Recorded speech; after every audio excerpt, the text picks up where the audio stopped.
ምን አፋን ተናካተ እንዴ እንዳትናገረኝ እምናቱ ጭንፈሉ ረፍታ ረጋጋ እኔ ወጡ ጭኔ እንዴ በእናትሽ አራፋት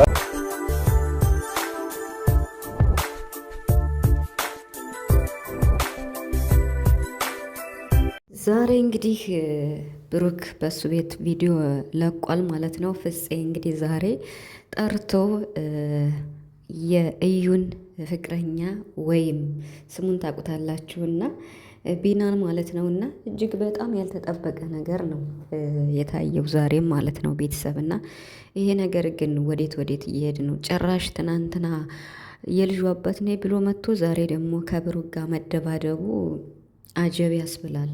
የምሬን ማለት ነው። ብሩክ እንደው አሁን ምንም በቃ በስማ የምሬን ማለት ነው። በጣም የማይወጣው ነገር ነው የገባውና እኔ ምን እንደምል አላቅም። ሀይሚ ደግሞ የለችም ዛሬ አልመጣችም። ምን ሆኗት ይሆን? ብቻ ሰላም ትሆናለች ብዬ አስባለሁ። ባለችበት ሰላሟ ይብዛ። ሀይሚዬ ምንም ቢሆን ከብሩክ ጎን እንድትሆኝ ዛሬም ነገም በቃ አይደለ ፈጣሪ ረጅም እድሜና ጤና ሰጥቷችሁ አብራችሁ እስካላችሁ ድረስ ከብሩክ ጎን መሆን እንዳለብሽ ይሰማኛል።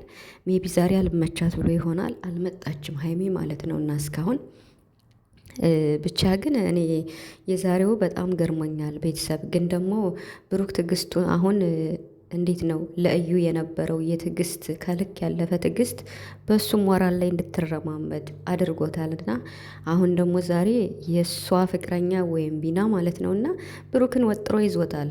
ከ6 ወር በፊት ያደረግከው ነገር ምንድን ነው እያለ እንግዲህ የራሱን ልጅ እየተጠራጠረ ይገኛል ማለት ነው። አሁን እኔ አንድ የገባኝ ነገር አለ ቤተሰብ፣ የምሬን ማለት ነው። እዩ ለምንድን ነው እንደዚህ ከብሩክ ላይ ሙጭጭ ያለችው? ምን ፈልጋ ነው የሚለውን ማለት ነው። እና ብሩክ ደግሞ እንቅጩን ያኔ ልጁ የኔ አይደለም ከ6 ወር በፊትም ምንም የተደረገ ነገር የለም አግኝታታል ሲባል አግኝቻታለሁ የሚለውን ቃል ብቻ ነው የተናገረው ብዙ ጊዜ ማለት ነው። የሰው ልጅ በሆነ አጋጣሚ በሆነ ፕሮግራም ሊገናኝ ይችላል። ግን ደግሞ ከ6 ወር በፊት ለምን አገኛት ብሎ ደግሞ አሁን ፍቅረኛዋ የሷ ማለት ነው እና የኢየሩስ ፍቅረኛ ብሩክን እየተጠራጠረ ይገኛል። አሁን ፍቅረኛዬን ሳይሆን መጠራጠር ያለብኝ ብሩክን ነው እያለ ነው። አሁን ነገሩ ሁሉ ወደ ብሩክ መጥቷል ማለት ነው እንዳለ ማለት ነው። አረ ብሩክ እነዚህ ልጆች ትተሄት ነው እኔ እንጃ እንዴ ሊያሳብዱት ነው እንዴ? የምሬን ማለት ነው። ብቻ ግን አንድ ነገር የተረዳሁት አለ። እሱን መናገር ነው የምፈልገው። እዩ እንደዚህ እየሆነችበት ያለችው ነገር አሁን ከልጁም አንጻር ስረዳው እያደረገች ያለችውን ነገር የራሷን ነገር ለማግኘት ስትል የሰው ሕይወት መበጥበጧ አግባብ እንዳልሆነ ግን ግልጽ ነው። ሰላም ቤተሰብ እንዴት ናችኋለን? ሰላማችሁ ይዛው በያላችሁበት እያልኩኝ ውድ ቤተሰቦች እንግዲህ ትናንትናም አንዳንድ ጥያቄ እየጠየቃችሁ ነበረና ሀንቹ ስለ ቪዲዮውን ለምንድን ነው እንደዚህ የምትይ ሀይሚን እንደዚህ ለምን ትያታለሽ ምናምን የሚባሉ ወቀሳዎችም አሉ እኔ ጋር ማለት ነው። እኔ በምሰራው ቪዲዮ ማለት እውነት ብቻ ነው የምናገረው። እውነት ነው የምናገረው ስላችሁ በሚሰራው ቪዲዮ አስተያየት ብቻ ነው የምሰጠው። ያ ቪዲዮ አሁን ስራ ይሆናል ወይም ትክክለኛ ጸብ ይሆናል ወይም ትክክለኛ ብቻ ስለዚያ ቪዲዮ አስተያየት ነው የምሰጠው ማለት ነው። ስለዚህ ከዛ አንጻር ተረዱኝ ለማለት እፈልጋለሁ። ምክንያቱም አንዳንዴ የብሩክን የማይገልጽ ማንነት ቃላት ሲናገር ወይም ሀይሚ እሷን የማይገልጽ ቃላት ስትናገር ያን ነገር ይሄ እኮ የሀይሚ ማንነት አይደለም ወይም የብሩክ ማንነት አይደለም፣ እንዴት እንደዚህ ቃላት ይነጋገራሉ? ይሄ ነገርማ ስራ ስለሆነ ነው ብላችሁ አታልፉም? በእንደዚያ መልኩ ተረዱኝ ማለት ነው። በሀይሚ አንግል የተረዳችሁ ልጆች አላችሁ፣ በነጌቲቭ ማለት ነው። ስለዚህ በዚህ መልኩ ተረዱኝ ማለት ነው። እና ምክንያቱም ብሩክን ላምነው አልችልም፣ ይሄ ነገር እውነቱ እስካልተረጋገጠ ድረስ ብሩክን ማመን አልችልም ብላ የተናገረችበት ምክንያት ሀይሚ እዩን ነው ታዲያ የምታምን ለማለት ፈልጌ ነው። ይሄ ነገር ስራ ካልሆነ ወይም ደግሞ ሌላ ነገር ካልሆነ ከብሩክ እዩን ልታምናት ነው ታዲያ ብሩክን ካላመነች የሚል ጥያቄ እኔ ጋርም ስለሚፈጠር፣ ምክንያቱም በሁለታቸው በብሩክና በሀይሚ መተማመን ከሌለ ከባድ ነው ቤተሰብ። አሁን ብሩክ መኑኝ እያለ ነው። ምንም አላደረግኩም፣ ምንም አልተፈጠረም፣ ምንም አላደረግኩም እያለ ከአንዴ 100 ጊዜ እየተናገረ ነው። እስካሁን ግን ምንም እምነት አላገኘም ብሩክ ማለት ነው። በአየር ላይ ተንጠልጥሎ ነው ያለ።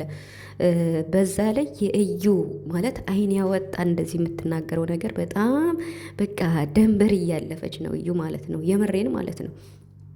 ስለዚህ አሁን ቤተሰብ እነዚህ ልጆች ምንድን ፈልገው ነው ማለት እዩ ምን ፈልጋ ነው ከብሩክ? የድሮ ፍቅረኛዋ እንደነበር ግልጽ ነው፣ እሱም ተናግሯል። እኔ ነኝ የመጀመሪያውም የመጨረሻውም እያለች ስታውን ከርማለች ሀይሚን ለማሳመን። ከዛ ከህይወታችሁ ወጠዋለች፣ ተመልሳ መጣች ማለት ነው። ተመልሳ ስትመጣ እንግዲህ የልጅ አባቱን የነኝ ብሎ ራሱን የመጣ ብሩክ ፈልጎ አይደለም ያመጣው። ስለዚህ አሁን ብሩክ ምን ያደርግ እንዴ? ሀይሚን እመኝኝ ሲል አላምንህም አለች። ከህይወቴ ውጭልኝ ሲላት አልወጣለች። እንዲሁም ከዚህ በላይ በጠብጣለሁ አለች። እስኪ አሁን ብሩክ ምን ያደርግ? ቤተሰብ ምንም ይሁን ምን አሁንም ሀይሚ በቻለችው አቅም ከብሩክ ጎን ነው መሆን ያለባት። ገብቷችኋላ? ከብሩክ ጎን ነው መሆን ያለባት፣ ዛሬም ነገም ከነገም ወዲያ ማለት ነው። ምክንያቱም በቃ እንዴት ነው የፈለገ ነገር ቢሆን እነሱ ስለማይለያዩ ሀይሚና ብሩክ ማለት ነው መለየትም ስለሌለባቸው መቼም ቢሆን ከፈጣሪ ጋር ሁሌም ከብሩክ ጎን ሀይሚ መገኘት አለባት፣ መኖር አለባት። በእርግጥ ላይመቻት ይችላል ሁሌም፣ ብሩክም እንደዛው ማለት ነው። ሁለት ሀይሚ ማለት እና ብሩክ የአንድ ሳንቲም ሁለት ገጽታ እንዴት ነው የማይለያዩ ነገር ናቸው። እኔ እንደዛ ነው የማስበው። ስለዚህ የዩ ዓላማ ምንድን ነው? አሁን እንደገባኝ ከሆነ እዚህ ጋር በደንብ አዳምጡኝ። የዩ ዓላማ ምናልባች ከዚህ ልጅ ጋር ተጣልታ ይሆናል ወይ አርግዛ ወይ በሆነ ነገር ያልተግባቡበት ብዙ ችግር እንዳለ ልጁ እየተናገረ ነው።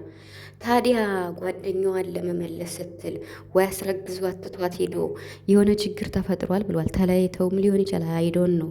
ስለዚህ የራሷን ፍቅረኛ ለመመለስ ወይም እሱን ለማስቀናት ስትል ከብሩክ ጋር መታ ይሄንን ድራማ መስራት ፈልጋ ሊሆን ይችላል ቤተሰብ። ምክንያቱም አሁን ዛሬ ላይ አሁን ብሩክ ሀይሚ ላለው ሀይሚን አትካፊ ያለችው ብሩክ አሁን ዛሬ እዩ ላይ እጁን ሰነዘረ፣ በጥፊ እንዲቀስ አድርጎ ነው ትንኩሽ ያደረጋት። ልጁ ግን ዘሎ ብሩክን አነቀ፣ ሊማታ ማለት ነው። ስለዚህ አሁን ልጁ እውነት ይወዳታል አይወዳትም የሚለውን ልጁ ፈተና ላይ ነው ወይስ እንዴት ነው? በአጠቃላይ ማለት ነው ጠቅለል ሳረገው እዩና ልጁ ያላቸው ፍቅር ያን ያክል ከሆነ በመሀላቸው ግጭት ካለ ብሩክን መጠቀሚያ እያረገችው ነው ማለት ነው። እና የራሷን ፍቅር ለመመለስ ስትል ሀይሚና ብሩክን መለያየት አለባት። ይሄማ ትልቅ ሴራ ነው፣ የምሬን ማለት ነው በጣም